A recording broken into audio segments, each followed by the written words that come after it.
प्रतिस्पर्धात्मक खेल हालसम्म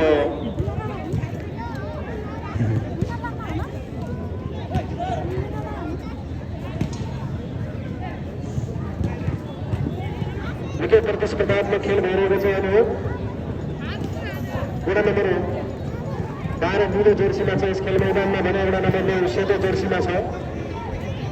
वडा नम्बर 12 ले 3 गोल गर्न सफल भएको छ भने वडा नम्बर 9 ले 2 गोल गर्न सफल भएको छ। हालसम्म वडा नम्बर 12 वडा नम्बर 9 जोडिरहेको छ।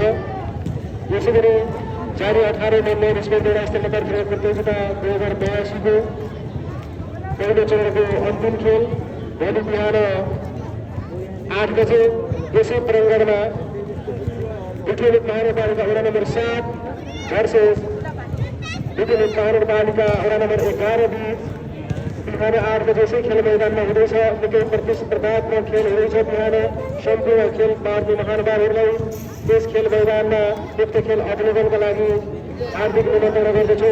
त्यसै गरी भोलि दिउँसो 4 बजे पहिलो क्वार्टर फाइनल खेल वडा नम्बर